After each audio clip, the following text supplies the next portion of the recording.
He is the Prime Minister of a country that prides itself on welcoming the world, and he's telling billions they can't come here.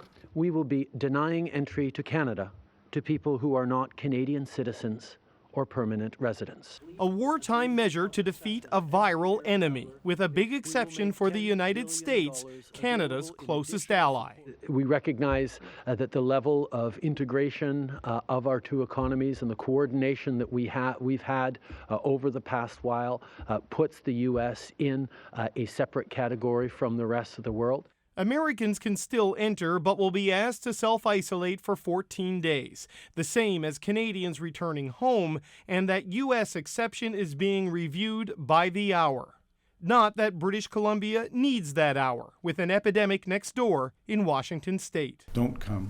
That is the wrong thing to do. We understand that people are being asked to self-isolate, but better than self-isolate for visitors is not to come. That Canada-U.S. border in particular is a lifeline. That means even more exceptions to keep supply chains intact. Flight crews can enter without self-isolation. So can crews of trains, boats, and trucks that cross the border.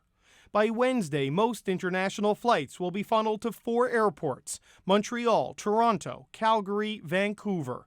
Canadians can still fly home unless they're sick.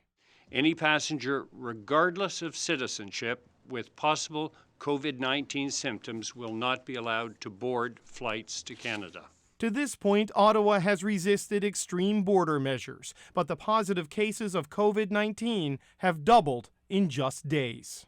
Right now, what we're seeing is that sort of upward ticking of the curve, of that epidemic curve, which with a number of increases in cases over the weekend as well. So that the day-over-day increase tells us something.